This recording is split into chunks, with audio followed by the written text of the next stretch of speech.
तो चलिए दोस्तों, अब हम लोग सर्वसंघ समुच्चय और सार्वत्रिक समुच्चय के बारे में सीखेंगे, है ना। क्या है सर्वसंघ समुच्चय और सार्वत्रिक समुच्चय क्या होता है, और दोनों में क्या समानता और क्या विषमता होती है। तो सबसे पहले हम लोग सर्वसंघ समुच्चय की बात करेंगे। तो सर्वसंघ समुच्चय के बारे में तो मैंने आपको पिछले क्लास में बताया था कि ए बी कोई दो समुच्चय हो तो इसके संघ समुच्चय को ए यूनियन बी से सूचित किया जाता है, जहां ए यूनियन बी एक समुच्चय होता है जिसमें ए के अवयव या बी के अवयव मौजूद होते हैं। तो चलिए इसी तरह यहाँ पर सर्वसंघ समुच्चय निकालेंगे और सीखेंगे।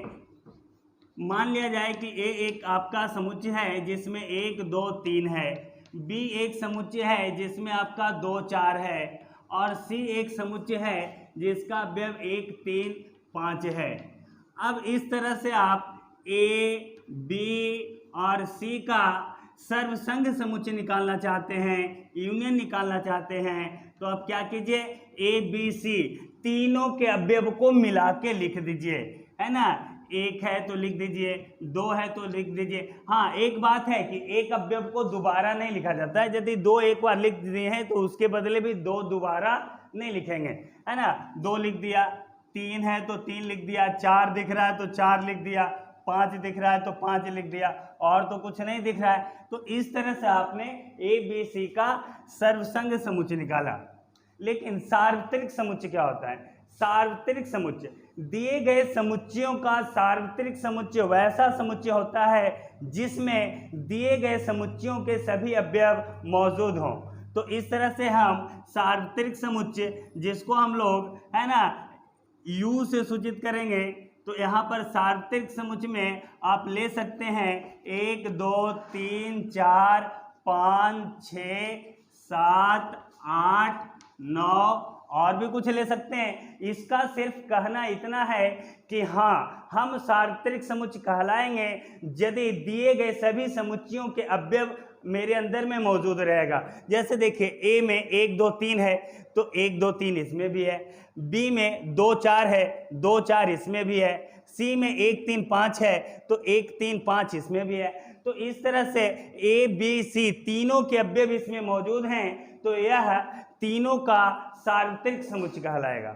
हाँ, आप कह सकते हैं कि यहाँ पर हम सिर्फ 1 2 3 4 5 लेंगे तो क्या यह सार्वत्रिक समुच्चय नहीं कहलाएगा? बस शर्त को पूरा होना चाहिए। शर्त क्या है कि दिए गए समुच्चयों के सभी अवयव, है ना, सार्वत्रिक समुच्चय में मौजूद होना चाहिए। 1 2 3 है, 2 4 मौजूद है, 1 3 5 मौजूद है। दिए गए समुच्चयों के सभी सदस्य किसी खास समुच्चय में मौजूद है तो वह खास समुच्चय सभी दिए गए समुच्चयों का सार्वत्रिक समुच्चय होगा। तो सार्वत्रिक समुच्चय में ये भी ले सकते हैं, सार्वत्रिक समुच्चय में ये भी ले सकते हैं, यानी सार्वत्रिक समुच्चय में जो अवयव हैं समुच्चयों के वे भी हो सकते हैं और उनके अलावा अलग से भी अवयव आ सकते हैं। जैसे यहाँ पर आपको अलग से भी अवयव आ गए हैं।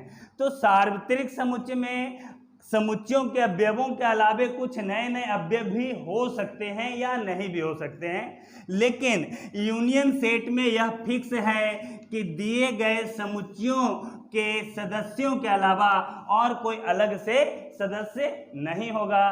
समुच्चयों, दिए गए समुच्चयों के अवयव ही यूनियन सेट में मौजूद होंगे, लेकिन सार्वत्रिक समुच्चय में दिए गए समुच्चयों के सदस्य मौजूद हो सकते हैं या उनके अलावे भी कुछ मेंबर्स सदस्य हो सकते हैं। तो यह था यूनियन सेट एवं यूनिवर्सल सेट में डिफरेंस। मैं आप लोगों को अंतर समुच्चय एवं पूरक समुच्चय के बारे में चर्चा करने वाला हूं। क्या है अंतर समुच्चय और क्या है पूरक समुच्चय, इसे हम लोग थोड़ी सी समझेंगे। जैसा कि मैं आपको बता दूं कि दो समुच्चयों का अंतर समुच्चय पहले हम लोग सीख चुके हैं। यहाँ पर हम लोग फिर से उस बारे में थोड़ी सी मैं बात बता दूं कि यदि आपके पास दो समुच्चय हो, जैसे कि आपका एक समुच्चय ए हो, इसमें मान लिया जाए कि एक है आपका 1 2 3 4 इसके अवयव हैं, और एक समुच्चय बी है जिसका अवयव मान लीजिए कि 3 4 5 6 है। तो इन दोनों का अंतर समुच्चय आप निकालना चाहते हैं यानी ए और बी के अंतर समुच्चय को a माइनस बी से सूचित किया जाता है। ए हमारा कितना है, तो एक समुच्चय है जिसका अवयव 1 2 3 4 है, और इसमें से माइनस करना है समुच्चय बी को जिसके अवयव 3 4 5 6 हैं। इस तरह से आपको a में से b को माइनस करना है, तो a के अवयव में से b के अवयव हट जाएंगे, है ना, यानी जो b के अवयव रहेंगे वो a के अवयव में से हट जाएंगे। तो एक का अवयव 1 है, तो देखिए हटने को तैयार है, तो 1 जो है b में नहीं है तो 1 नहीं हटेगा, यानी 1 रहेगा। 2, तो 2 इसमें नहीं है, यानी 2 हटने को तैयार नहीं, यानी 2 रहेगा, है ना। 3 देखिए, तो 3 जो है हटने को तैयार है, यानी 3 हट गया। 4 भी इसमें है, यानी 4 भी हट गया, और ये सारा तो हट ही जाएगा, यानी कि ये सब हट जाएगा और उसमें जो मिलेगा उसको भी लेकर चला जाएगा। तो इस तरह से आपने a माइनस बी को निकाला। अब हम लोग समुच्चयों का अंतर तो सीख चुके हैं, हम लोग को अब पूरक समुच्चय के बारे में सीखना है कि पूरक समुच्चय क्या है। तो चलिए अब हम पूरक समुच्चय के बारे में जानेंगे। पूरक समुच्चय अंतर समुच्चय से कुछ मिलता जुलता है, लेकिन थोड़ी सी अंतर है।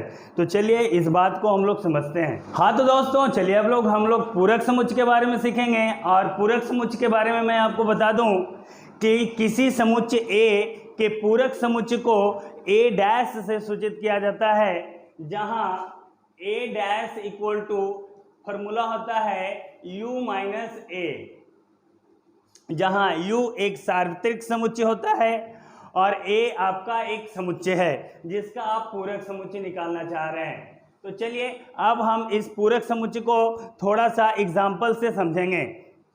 मान लिया जाए कि A आपका एक समुच्चय है जिसका अवयव 1 2 3 4 है। B आपका एक समुच्चय ले लीजिए, है ना, जिसका अवयव 2 4 6 दे देते हैं, और इन सभी का सार्वत्रिक समुच्चय जिसको U कहते हैं मान लिया जाए कि आपका 1 2 3 4 5 6 7 8 9 दिया हुआ है। तो इस तरह से आप समुच्चय A का पहले पूरक समुच्चय निकालना चाहते हैं। समुच्चय A का पूरक समुच्चय, A का पूरक समुच्चय निकालना चाहते हैं।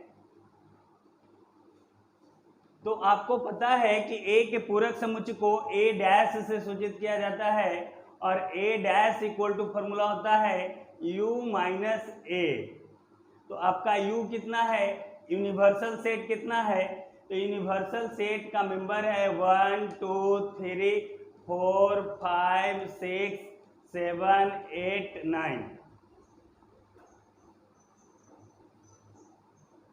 इसमें से आपको समुच्चय A को हटा देना है, सब्ट्रैक्ट कर देना है, और A हमारा एक सेट है जिसका मेंबर है 1 2 3 4। तो अब आप A में से U में से A को सब्ट्रैक्ट कीजिए, तो 1 है यहाँ भी और 1 यहाँ भी है, तो 1 हट जाएगा। 2 यहाँ भी है, 2 यहाँ भी है, तो 2 हट गया। 3 यहाँ है, 3 यहाँ है, तो 3 हट गया। 4 यहाँ है, 4 यहाँ है, तो 4 हट गया। 5 यहाँ है, लेकिन इसमें 5 नहीं है, यानी 5 हटने को तैयार नहीं, यानी 5 रहेगा। 6 यहाँ है, लेकिन 6 यहाँ नहीं है, यानी 6 भी हटने को तैयार नहीं है। 7 यहाँ है, इसमें 7 नहीं है, तो 7 भी नहीं हटेगा। 8 भी नहीं हट रहा है। 9 यहाँ है, उसमें नहीं है, तो उसमें नहीं है, तो नहीं हटेगा। तो इस तरह से आप A का पूरक समुच्चय A डैश निकालें, जहाँ U माइनस A और U माइनस A। फाइनली आप इस तरह से A का पूरक समुच्चय निकाल लिया। यदि आप B का पूरक समुच्चय निकालना चाहते हैं, तो B का पूरक समुच्चय जिसको B डैश से सूचित किया जाता है, तो A डैश का मतलब होता है U माइनस A, तो B डैश का मतलब क्या हो जाएगा, U माइनस B। आपका U कितना है, तो U जो आपका यूनिवर्सल सेट है उसका मेंबर है 1 2 3 4 5 6 7 8 9, और इसमें से आप B को सब्ट्रैक्ट करना चाहते हैं, तो B आपका कितना है, 2 4 6। तो अब आप इसमें से इसको हटाइएगा, सब्ट्रैक्ट कीजिएगा, तो ये 2 4 6 B के सभी मेंबर हट जाएंगे और बाकी U के मेंबर बचेंगे। तो देखिए 1 नहीं हटेगा, रहेगा। 2 देख लीजिए, तो 2 है जो आपका हट रहा है, 3 नहीं हटेगा, 3 रहेगा, 4 हट जाएगा, 5 नहीं हटेगा यानी रहेगा, 6 इसमें है यानी हट जाएगा, 7 नहीं हटेगा, 8 और 9 आपका रह जाएगा। तो इस तरह से आपने ए का पूरक समुच्चय निकाला और बी का भी पूरक समुच्चय निकाला।